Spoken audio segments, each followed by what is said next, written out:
விஜய் தன்னை தூய சக்தின்னு சொல்லிக்கிறாரே, இத பத்தி நீங்க என்ன நினைக்கிறீங்க? அப்படின்னு டிடிவி தினகரன் கேட்டிருக்காங்க. அவரும் தன்னுடைய பாணியிலே வித்தியாசமா ஒரு பதில் சொல்லியிருக்கிறார். என்ன சொல்லியிருக்கிறாரு?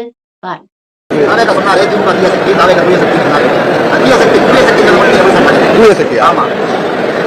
நீங்க புதுசா சட்டை போட்டு வந்த தூய்மையா தான் இருக்கும். இதே சாயங்காலம் பாத்தீங்கன்னா தான் இது தூய்மையா இருக்கா அழுக்கா இருக்கா. அதனால அவரவர் விருப்பம் அவங்க கருத்து எல்லாம் சொல்லிக்கலாம். ஆனா மக்கள் தான் எஜமானர்கள். அவர்கள் அளிக்கிற தீர்ப்பு தான் மகேசன் தீர்ப்புன்னு பிரதிநிதி சொல்வார்.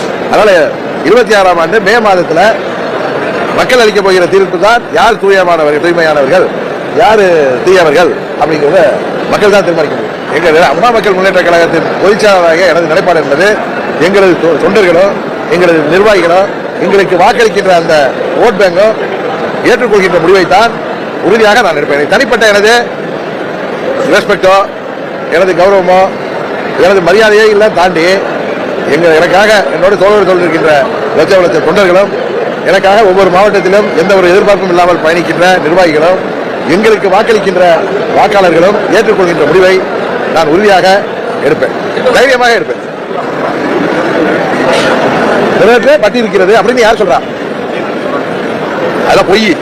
கேளுங்க, நீட் தேர்வு மாத்திரம் அரசு ஊழியர்கள், ஆசிரியர்கள், போக்குவரத்து தொழிலாளர்கள், மின்சாரத்துறை ஊழியர்கள், பகுதி நேர ஆசிரியர்கள், இந்த போராடுறாங்கள செவிலியர்கள்,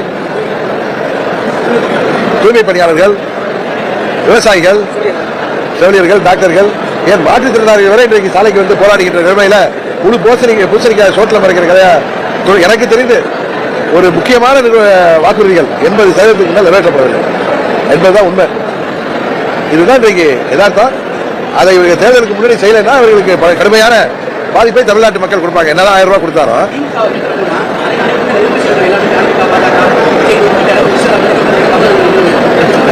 பெரிய தமிழக மனிதனோட கருத்து அப்படிலாம் கிடையாது. திமுகவை வீழ்த்துவதற்கு சரியான அரசியல் நிலைப்பாடு என்ன என்பதை உணர வேண்டியவர்கள் உணர்ந்தால் அது நடக்கும். அதுதான் எங்களுடைய நிலைப்பாடு.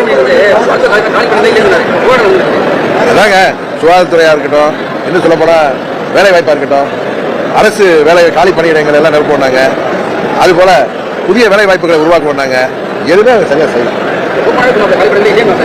அதுதான் சொல்றேன், அவங்க சொல்வது ஒன்று, நாட்டு நிலைமை வேறு. ஆனா அதையும் தாண்டி 24 தேர்தலில் அவர்களுக்கு 100க்கு 100 வெற்றியை தமிழ்நாட்டு மக்கள் பாராளுமன்றத்தில். அதை எப்படி சரி செய்ய வேண்டும் என்பதை எதிர்கட்சிகள் அதை சரியாக செய்தால்தான் அவர்களை வீழ்த்த முடியும்.